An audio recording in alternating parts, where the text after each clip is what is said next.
Buksan niyo po yung mga Bibles niyo sa aklat po ng mga gawa.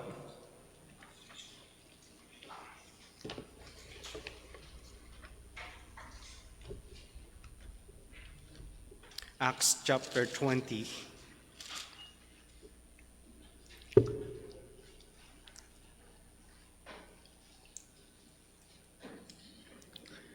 Acts chapter 20 verse 1.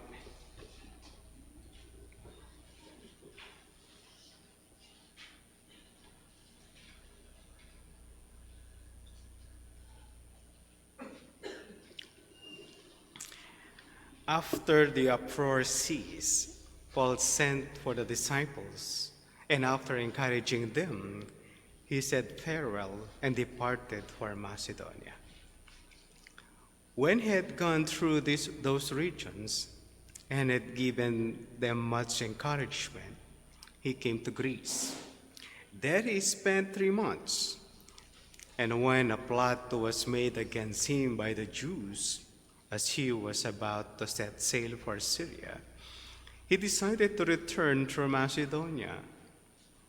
Sopater, the Berean, son of Pyrrhus, accompanied him, and of the Thessalonians, Aristarchus and Secundus, and Gaius of Derbe, and Timothy, and the Asians, Tychicus and Trophimus. These went on ahead and were waiting for us at Troas. But we sailed away from Philippi after the days of unleavened bread. And in 5 days, we came to them at Troas, where we stayed 7 days. Manalangin po tayo. Ama, kami po ay muling lumalapit sa inyo para sa aming pong pag-aaral. Hiling namin ang liwanag mula sa inyo sa aming kaisipan at sa aming mga puso. Gabayan kami, o aming Diyos, makita po namin ang pagmimisyon ni Apostol Pablo sa kanyang panahon at maunawaan po namin ang gawaang ito ay nagpapatuloy hanggang sa aming panahon. Sa ngalan po ng aming Panginoong Kristo, ito pong lahat ang aming dalangin. Amen. Hindi ko po alam kung merong ganitong missionary na marami nang nagawa at ginagawa for mission. Sa sobrang dami po nang nagawa ni Apostol Pablo, hindi ko alam kung meron pa pong nakagawa nito. No? Pero meron marami akong nami-meet na mga missionaries who kinukwento nila gaano kadami yung mga napuntahan po nilang lugar. At merong nag-mission sa Pampanga and then nasa Benguet na ngayon. At iba-iba po yung form of their mission. Then minsan, isa sa kanilang mga layunin at nais mangyaris to go back sa kanilang mission, balikan at pasyalan ang kanilang mga nabahaginan ng salita ng Diyos. And for what purpose? And minsan for reunion, pero karaniwan kapag ka-misyonero, they do it to encourage o mapalakas ang kalooban ng kanilang mga nabahaginan ng salita ng Diyos. Sa ating pong patuloy na pag-aaral sa misyon sa Efeso, tinawag ko po yung verse 1 and chapter 20 hanggang verse 16, the break. Ito po yung break at babalik ulit si Pablo sa Efeso. Tinatalakay ko po na mission in Ephesus, yung una, the convert, that is verse 1 to 7.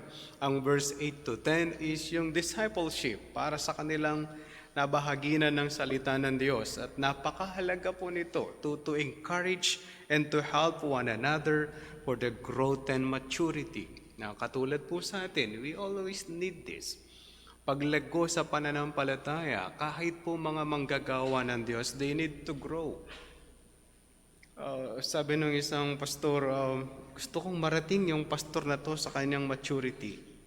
Sabi ng kanyang asawa, hindi mo haabutan. Ba't ko siya aabutan? Yung asawa ko kasi araw-araw siyang nag-grow. Kung nire-reach mo yung dati niyang narating, hindi kayo magpapangita kasi nag-grow siya lagi. Ibig sabihin ng mga manggagawa ng Diyos, kailangan ding lumago. Kaya nakakatuwa, kapag ka mayroong mga konferensya na ginagawa para sa mga manggagawa ng Diyos, it's a sacrifice for a church na gagawin yun. Minsan, sasabihin nila, Pastor, may bayad. Sacrifice ba yun? Isipin nyo, gamitin lang ang facilities mo for a certain activity. Mabigat po yun, hindi po yung mga madaling at simpleng gawain. Pag umaten po ko ng conference ng Cubao Reformed Baptist Church, hindi naman isang tao yan nandun. Hindi lang yung pastor na nandun, mag-a-announce, pag-re-register yung mga tao. Ang dami-dami nilang miyembro na nag-i-involve simply para mag-register, mag-set ng IDs, magbabayad, etc., etc. Tapos iba pa yung magluluto. Tapos makukulit pa yung mga pastor. Dito pipila, hindi nakapila. Dito sa kabila, di namin narinig. Tapos may nag-a-announce naman. Alam mo yung mga gano'ng mga bagay, siguro sobrang dami, but it's a big work. Hindi naman sinabing atid kayo ng conference, bahala na kayo sa pagkain ninyo, bahala kayo sa merienda, may tindahan dyan sa labas. Yung gusto nyo kumain, kain kayo sa labas. Paano kung 300 dyan tao?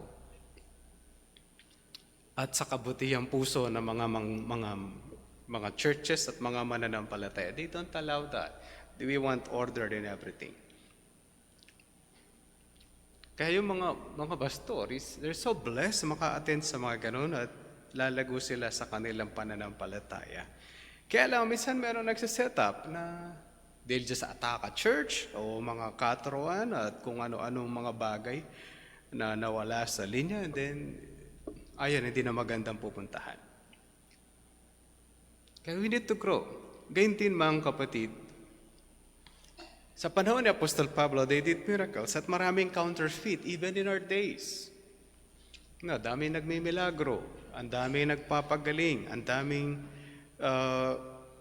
pag ikaw ay nanampalataya, hindi ka na magkakaroon ng sakit. Tapos yung nagsabi nun, nag-a-absent. Di ka nag-preach ngayon? Sinipon ako sakit pa rin Alam mo yun, mawawala na ang karamdaman. Tapos yayaman ka, liglig, siksik, at umaapaw kapag ikaw ay nag-offering. O ginawa pang tayaan yung offering. Pag ikaw nag-offering, babalik sa iyo 100 folds. Parang natalo yata yung wedding, Alam mo yun, pati simbahan, ginawang tayaan.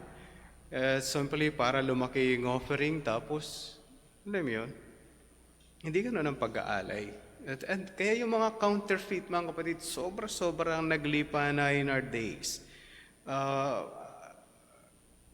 Noon, pag nanood ka ng TV, nung unang panahon, yung ginaganyan pa yung TV, maraming nangangaral ay mga false teachers. Marami sa kanila. Tapos nauso yung pagsambang Kristiyano. Narinig niyo ba yung pagsambang Kristiyano? May piyesta ang mga Kristiyano. Reyna Elena yung host ng radyo. Bakit? Baka yung 12 pares nila, yung pastor din. Alam niyo ba yun? Alam ba yung history? Alam ba yung... And then, kung ano na yung ginagamit sa pagsamba ng paunang panahon, yun ang gagamitin. Depende sa kultura. Kasi sa panahon natin, gumagaya tayo sa European worship o sa Western.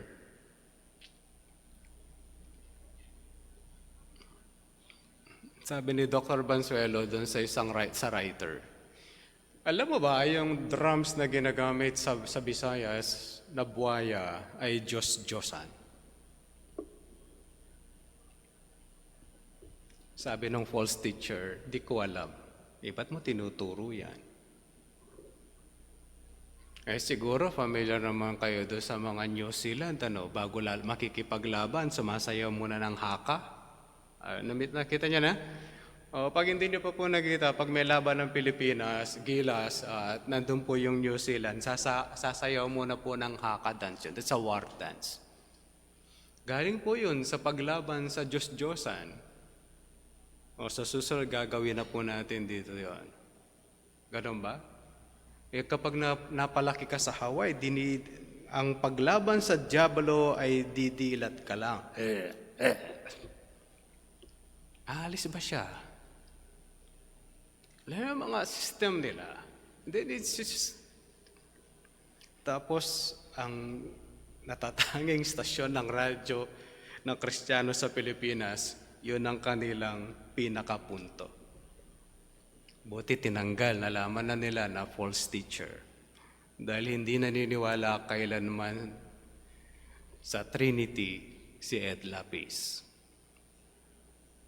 Hindi siya naniniwala sa Trinity. Kahit kailan hindi siya naniwala.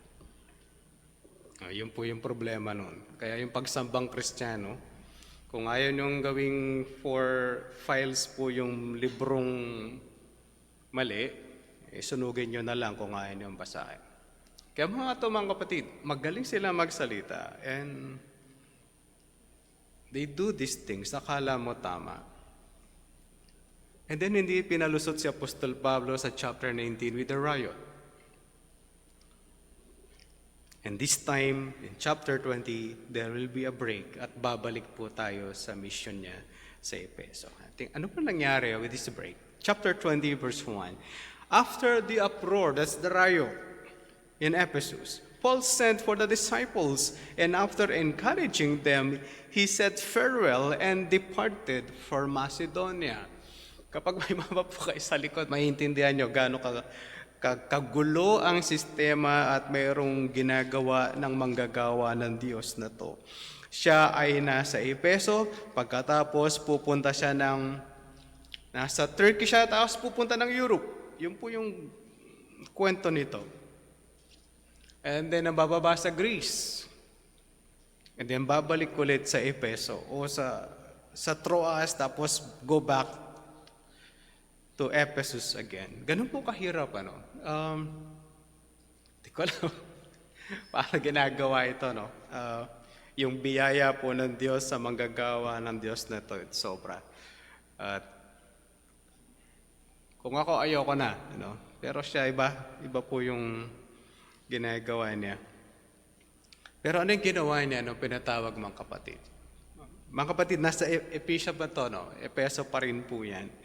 Kung yung ibang mga nagdi-divide po ng scripture ng chapter, palagay ko isasama dapat nila ang verse 1 dun sa chapter 19. Pero ito po yung pinaisip ng Diyos sa kanila noon. Let's do it on.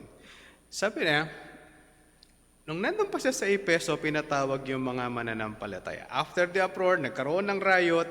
Pagkatapos po noon, pinatawag niya mga kapatiran sa Efeso to encourage them. Ganun po yung mga misyonero. When they go back to the church, they go back and encourage the brethren to see whether yung simbahan ay nasa ayos. Alam niyo ba yun? Yung mga ganung puso na misyonero. Ikukwento ko ulit si Pastor Aquino. Pastor Nestor Aquino, love this church so much. Yun po yung nagpasimula ng church.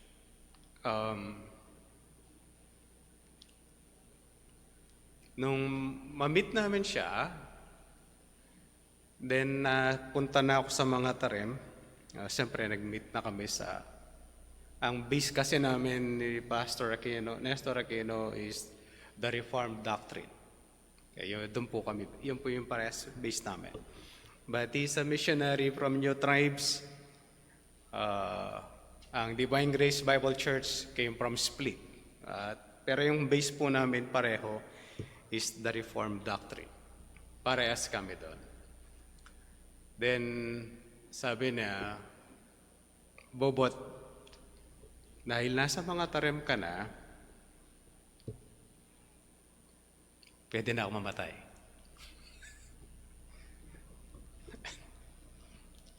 Pastor, bakit? Hindi ko na iniisip ang mga tarim. Ganun po yung nakamahal yung church. Ano po?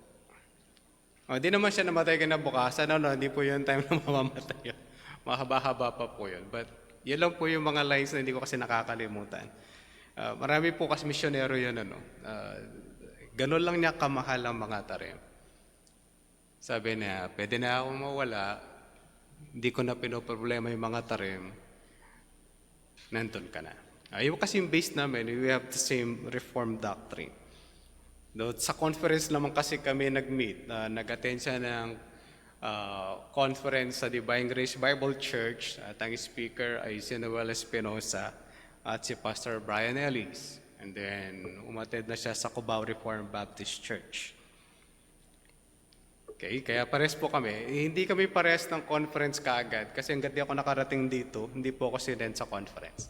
Sa modular course po ako sa Moonwalk Community Bible Church. Okay, mga theological po yung mga pinuntahan ko doon. Kaya mga kapatid, ganun yung mga misyonero. They love the ministry, they love the church, and they love to encourage people. Lalo na yung pagbalik niya sa Efeso, mas mabigat na po yung eksena. Pagbalik sa Efeso po, pagkatapos ng break nito, next Sunday will take yung last mission niya sa Efeso. Mas mabigat po yung istorya niya. Dito is simply a farewell at ini-encourage niya yung mga mananampalataya sa Efeso. Kapag taga-Efeso ka, parang simple lang pong scenario to. Parang simple situation, parang ganun lang siya kasimple, maghihiwalay lang kayo, baka pwede po siyang bumalik. Not in verse 17 and the following. And then in verse 2, when he had gone through those regions and had given them much encouragement, he came to Greece. Iba na naman to, Nasa Ephesian church siya, sa Ephesian group, then yung mga iba pang mga mananampalataya doon sa area, kung may mga nabuong mga simbahan o mga churches, dinalaw din po yun. Ano yung ginawa? He encouraged them. Sana ganito pa alam niyo yun, mga pagkakataon at mga senaryo ng mga mananampalataya. Kaya dahil naglipa na yung mga false doctrine, hindi mo alam pag napunta ka sa church, whether napuntahan mo umaayos sa simbahan, o hindi. Pumunta siya sa Greece. Kapag tinignan niyo yung mapa, pwede kang sumakay ng barko, palipat ng dagat, kakarating po yan ng Greece. From the area of Turkey, pwede siyang pumunta dun sa area ng Greece. Kaya lang, pagdating sa Greece, he spent 3 months, and when a plot was made against him by the Jews, he was about to set sail for Syria. He decided to return through Macedonia. Talagang pagod nito. Tapos yung mga companion po niya sinabi. Okay, si Sopater, si Sambereo, si Aristarchus, si Secundus, the Asian, tapos yung mga Asians, si Tychicus, si Trophimus, pinauna niya sila sa Troas. Pag tinignan niyo ulit yung mapa, ang kapatid. Sa Greece ay doon sa area po ng Europe, nasa baba. Pagkatapos pupunta ulit siya ng Macedonia, aakyat. Sana may eroplano, Tapos pupunta ng Troas, babalik doon sa kabila. Ganun po yung paglalakbay po nito. Okay, from Greece, pupunta ng kung ganito po yung lupa, ito po yung Turkey, tapos ito po yung area ng Europe. Kaya nandito yung Greece. Okay, tapos ang Macedonia, where Philippi is, nandun sa taas. Tapos yung Troas, nandun na naman sa baba, sa kabila na naman. Magbabarko po ulit para doon. Okay, yun po yung kanyang ginawa with this. Maikli yung kwento, Hindi kasi siya pinahaba ni Dr. Lucas. Mukhang patapos na po yung missionary journey ni Apostol Pablo kasi. Pero gusto niya magpunta ng Rome to do the mission. Pagpunta niya sa Rome, hindi po na ganito kasimple at hindi ganito yung senaryo na pupunta siya doon para mag-mission. Pupunta siya doon at dadalhin siya as prisoner. Yun po yung kanyang setup sa mga susunod pang mga kwento nito. Pero sa ngayon, mga kapatid, habang nasa Turkey siya, in-encourage po yung mga mananampalataya to move on. And then, pumunta sa Greece. Hindi maganda ang trato ng mga Hudyo ulit. Takbo siya ng Macedonia. Kaya sabi sa verse 6, "But we sailed away from Philippi after the days of unleavened bread, and in 5 days we came to them at Troas, where we stayed for 7 days." Okay? Doon na sila sa Troas. May mapa pa ba kayo? Ano po, kapag ang Efeso nasa baba, ang Troas nasa bandang taas, left side, kapag nakatingin kayo sa mapa po ninyo. Pero kung tutuusin niyo po, kung dagat po yung pagsusundan dito, yung dagat po nandyan sa pagitan po ng Turkey at ng Europe, okay, inikot po nila yon. Ganun po yung kanilang setup. At ginawa ni Apostol Pablo with this short break na meron sa kanyang ministry. In verse 7, ito na naman ang kanyang gagawin. "On the first day of the week, when we were together to break bread, Paul talked with them, intending to depart on the next day." Ito na naman. Mga kapatid, ang mga mananampalataya in the New Testament, ang mga Gentiles, hindi po kayo makakahanap karaniwan ng utos to keep the Sabbath.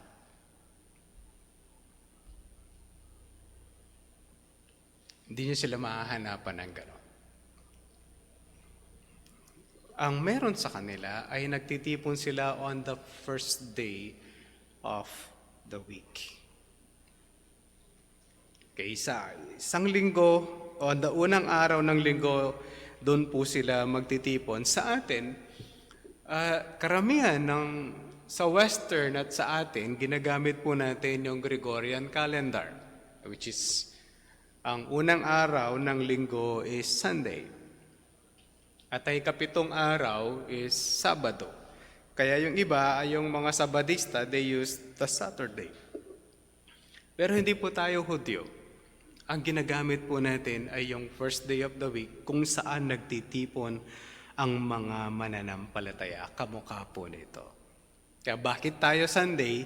Dahil ito po yung practice at ginagamit po ng mga mananampalataya in the New Testament. Especially for Gentiles. Pastor, sabi mangilin ka sa araw ng Sabat. Yes, we still practice it. 6 na araw, magtatrabaho ka, 1 araw nakalaan para sa Diyos. Pastor, di ba yan pagka-Sabat, pagka-rest magpapahinga? Hindi po sinabi na matutulog yun. Pag sinabing Sabat ang mga Hudyo, nandun po yung sa temple. Kapag sinabi mga mananampalataya nagtitipon on the first day of the week, they gather, isa sa ginagawa nila is to have their Lord's Supper or breaking of bread. Which hindi naman natin lagi pinapractice. Pero sila noon, sa time po nila, every time ginagawa po ito. Pero mas malala pa yung mga naunang mga Hudyo sa kanilang pananampalataya, sila Pedro araw-araw. It is a commemoration ng ginawa ng ating Panginoong Jesucristo doon sa krus ng Kalbaryo. There is no magical thing na yung tinapay ay nagiging katawan ni Kristo, yung alak ay nagiging dugo ng ating Panginoong Jesucristo. It's a reminder kung anong ginawa po ng ating Panginoong Jesucristo. Kaya ano pa yung ginagawa nila pag-araw ng kanilang pagtitipon? Paul talked with them intending to depart on the next day. Nangaral po siya ng salita ng Diyos.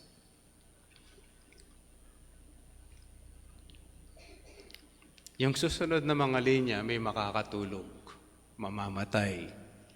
Wala po akong pampabuhay sa mga nakakatulog. Susunod na po yan. Okay, natutulog, baka mamatay po kayo. Wala pa naman si Dr. Ronald. O buti nandyan si Doktora, baka sakali. Susunod na po yung storya. Sabi niya, nangaral si Pablo at mahaba ang kanyang pagtuturo. Sabi niya, he prolonged his speech until midnight. Agoy, hanggang mamaya. Ito yung, alam na yun, ito na yung mga nawawala sa mga tao, sa mga Kristiyano, pagka umahaba na yung pag-aaral sa salita ng Diyos. Oh, God. Yes, siyempre, pagka naka-cellphone yung, niya, hindi na tinitignan, nasa taas yung relo doon. Paano tayo? Kung si Pablo yung pastor natin, umaabot siya ng midnight And there were many lamps in the upper room where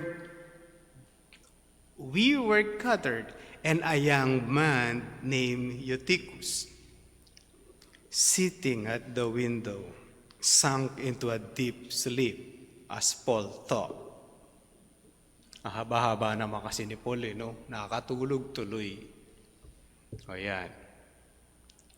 Okay lang, pastor, nakatulog. Sana. Kaya lang, sabi niya, and being overcome by sleep, he fell down from the third story and was taken up dead. O yan, nakatulog. Buti wala tayo sa third floor. O, pagka nalaglag kayo, mag-iingay lang kayo. Gisingin niyo po yung katabi niyo, baka tulog pa. Hindi ko alam kung ako to, Nagpipreach ka, tapos nalaglag yung nasa third floor. Dapat talaga may barandillas yung mga bahay para may grills para wala malaglag.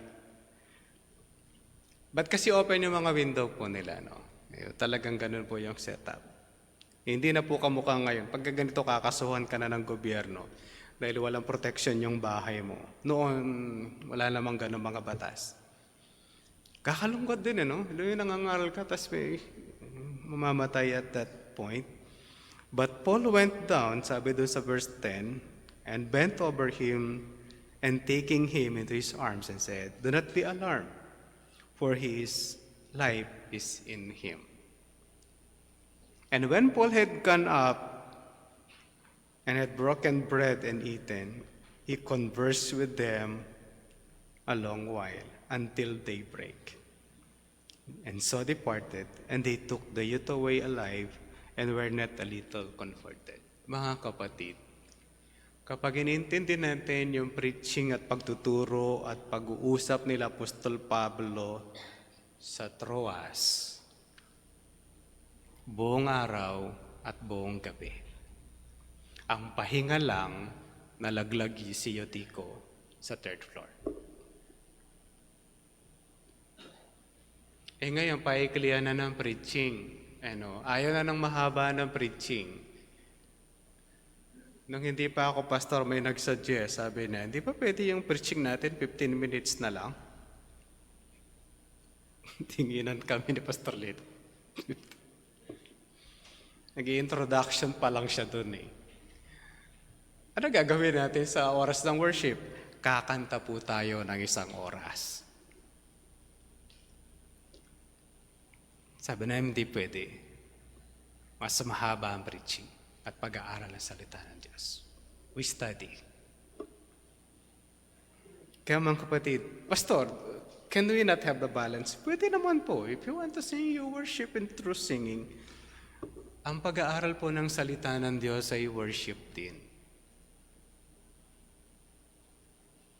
Hindi lang kumakanta ang worship. Kasi nagkaroon na tayo ng wrong definition ng mga linya, ang praise ay mabilis na kanta, ang worship mabagal. Kailan pa nangyari yun? Kahit po si Gulo-Gulo ay si Google, alam niya yung definition ng dalawa, yung born again, nahihilo sa definition. Kasi nagdi-define sila sa chismisan nila. Kapag tingnan niyo sa dictionary, huwag niyo masyadong titingnan si Google, alam niyo naman marami mali. Pag sinabi niyang praise, hindi yan ang worship. Kasama sa worship ang praise. Hindi ba bagal na kanta? Ang mabagal na kanta ang tawag ay slow song. Ang mabilis ay fast song. Pastor, pare paindak-indak, upbeat. Hindi praise ang upbeat, tapos yung hymns ay worship. O hindi ka nag-worship nung nag-upbeat ka. Ngayon, tapos na po yung kasaysayan ng upbeat. O, di ba, no, mabagal na ulit. O, kailangan nakapikit ka munang kumakanta. Dati kailangan naiinta ka, ngayon hindi, napipikit ka na naman na ulit. Pansin niyo ba yung mga kanta? No, gumagalaw din po siya. No? Dati upbeat is binaligtad yung beat, kaya upbeat. Ngayon, nag-solemn na, bumagal na sila ulit. Babalik na tayo maya-maya niya sa hymns. Pastor, may problema ba doon? Wala po. Whether you use your hymns, you use your modern songs, as long as their content is right and proper sa teachings ng Bible, okay lang naman. Pwede silang gamitin. Sabi nga ni Pastor Noel Espinosa, binigyan sila ng talent ng Diyos na ganon. And God blessed them and gifted them like that. We will use those gifts. Kaya mga kapatid, pag pinag-uusapan po natin, can we have the balance? Yes. Pero kailanman hindi po natin pwedeng paliitin ang pag-aaral sa salita ng Diyos. Dahil mahalaga po ito para sa ating paglago sa pananampalataya. When we miss the point, we will miss the application. When we miss the definition of things sa pananampalataya, kahit po yung worship natin will be affected. No. Pastor, pwedeng sumayaw? Sige po, kung gusto nyong sumayaw, hindi ko lang alam kung kaya nyo dyan. Sikip ng upuan natin Pero bakit kayo sasayaw? Nasasayaw ako, Pastor. Sige. Malinaw pong pagkakalagay ng Biblia sa New Testament is the fruit of the lips. Bunga ng mga labi, ang pagsamba. Pastor, yung nagtataas ng kamay, pwede naman po kayo magtaas ng kamay. Napapataas yung kamay ko. Kung napapataas po ang kamay nyo in worship, do so. Huwag lang kayong kokopya. Anong point ko? Pag may kumakanta at tumataas yung kamay at napapataas ang kamay niya, nagtaas ka din kasi tumataas siya ng kamay, pangungopya po yun. Kung feeling mo that you have to raise your hands in worship, itaas mo siya. Pero huwag kang kokopya. Kasi napapataas ka ng kamay, napapataas ka ng kamay. Hindi dahil kinokopya mo yung iba. Naintindihan niyo ba ako? Pastor, pwede akong pumalakpak. Pwede po, patitigil na po namin ang sounds ng equipment. Papalakpak na lang tayo. Kasi yun ang gusto niyong sound. Intindihan niyo ba? Yung masama bang pumalakpak? No. As long as you sing it properly. Si Gary Valenciano lang pong sumasayo nakakakanta ng maayos. Tsaka si Michael Jackson. Tumitigil pa po yung mga yon. Pagkakanta na. Tapos ikaw mag-worship ka. Ang kausap mo ang Diyos. Kaya sila, Pastor, di ba sila kumakanta? Kumakanta po yung mga mananampala in the New Testament before we miss the point. Maalala nyo si Jesus Christ sa Lord's Supper.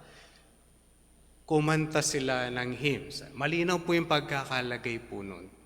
Tapos, kumakanta ba sila? They have 150 songs in Psalm. Iba po yung naisulat na hindi na po inilagay yung nag-ipon po ng Psalm. Tandaan niyo po, marami pa bang awitin ng mga Hudyo, Pastor, na palagay niyo tama, hindi ilagay sa Psalm? Yes. Ang Book of Psalms ay intended po na pinili at inayos ng nag-collate po nito. Hindi po ito simpleng collection. Kahit po yung isang hymn book ng hymns na meron po tayo dito, yung manipis na bibili sa Philippine Christian Bookstore, nakaayos po yun. Naka-topical arrange po yun. Ang psalm ay nakaayos din po na ganon. Naka-arrange po yung psalm. Hindi po ito inipon lang. Sabi nila, Pastor, si Isra daw nag-ipon. Siguro, hindi ko rin alam kasi hindi po malinaw. Nung inipon ba yan, naka-arrange po yan, kaya merong book 1, 2, 3, 4, 5. Naka-arrange po yan para i-define at i-encourage yung mga tao o mga Hudyo na nabilenggo sa panahon ni Isra. Inayos po yun para sa kanila. Kaya ganun po kaganda yung psalm. Pag binabasa nyo yun, baka sabihin nyo, pastor, di sila kumakanta. Tandaan nyo po, aalis na si Pablo. Baka di na sila magkita uli. Kaya nag-iwan na siya ng kanyang natatanging mensahe. From morning hanggang morning. At daybreak. O, ganun po yun eh. Kaya di natin pwedeng itabi yung story, kakanta na lang, tatabi yung word of God, tandaan niyo po, hindi po pwede. Verse 13. But going ahead to the ship, we set sail for Assos, intending to take Paul aboard there. For so he had arranged, intending himself to go by land. And when he met us Assos, we took him on board and went to Mytilene. And sailing from there, we came following the opposite Chios. The next day, we touched at Samos. And the next day after, we went to Miletus, for Paul had decided to sail past Ephesus, so that he might not have to spend time in Asia, for he was hastening to be at Jerusalem, if possible, on the day of Pentecost. Makulit siya, no? Labi kakulitan si Paul. Gusto niyang pumunta ng Jerusalem. Gusto niyang ma-meet ulit si James. Ito po yung mga tinravel niya sa break at babalik po ulit yan sa lugar po ng Efeso. Ayan na po yung pinakamadamdamin niyang usapin sa mga mananampalataya. Pero dito mga kapatid, mahalaga po ang pag-i-encourage kung mga misyonero. And then in putting in ourselves, mahalaga po ang pagbibigay po ng encouragement sa bawat isa ng mga mananampalataya. Hindi natin alam ang senaryo ng lahat. Hindi natin alam. Tayo, di natin alam. Di naman sasabihin lahat ng kung ano yung nangyayari sa atin, di ba? Especially sa church. We have our own struggles. When we fellowship to one another, alam niyo ba, nakakatulong ang pakikipag-usap sa bawat isa at pakikipagpisan. It's time to encourage one another din sa loob ng church. Kaya nga po may break for that purpose, to encourage one another. Hindi rin pwedeng paikliin ang pag-aaral ng salita ng Diyos. Kahit pa iba na ang sistema ng mga tao. Sabi daw, ang mga tao ay mabagal na o maikli na ang kanilang patience sa pakikinig ng salita ng Diyos. Dahil mahibilig, gusto na natin ng lahat ng fast food, lahat ng fast. Totoo po yun. Pero kailanman ang pag-aaral, hindi pwedeng paikli. Aawayin tayo ng mga guro. Hindi pwedeng gawin ang calculus ng isang linggo. Kahit mga mathematician, masisira yung bait. Magkakadiferensya lang utak. Yan po yung complaint ng mga guro. Pinapaikli kami, binibilisan. Pagkatapos magpapa-exam kami, kailangan na namin silang ipasa dahil hindi pwedeng merong maiwan. Ayun na po yun. Naiwan na ang Pilipinas. Intindihan niyo po, kahit po yung pagpapastor, yung pagpapastor ba pwede pong paikliin? Hindi po. Kulang ang 6 na buwan para aralin katuka na pag-aaral sa isang paaralan ng hermeneutics ng 6 na buwan. Kulang. Tapos tayo, alam niyo yun? Yung mga nag-aaral sa Bible School, yun lang ang ginagawa throughout the week, nag-aaral lang sila doon. Tapos kukulangin pa yun, katapos tayo, pastor, paikliin natin para mabilis tayong matapos. Para wala tayong naintindihan and then we'll leave. Tapos yung pamumuhay natin, hindi siya tatama sa salita ng Diyos. Hindi po pwedeng ganon. Kaya mga kapatid, lagi nating alalahanin, ang pag-aaral sa salita ng Diyos ay mahalaga. At mahalaga din ang pag-encourage at pagtutulungan sa bawat isa. We'll fight for that study para tayo lumago, tumatag sa pananampalataya. Manalangin po tayo. Panginoon, ang pag-aaral sa salita ninyo ay napakahalaga para kami lumago sa pananampalataya. Para din magamit namin to encourage one another. Tulungan kami, amin Diyos, na pahalagahan po namin yung time na magkakasama kami to help one another. Dahil di natin alam ang bukas. Tulungan niyo rin kami na ang pag-aaral ng salita ng Diyos ay mabigyan po namin ng panahon.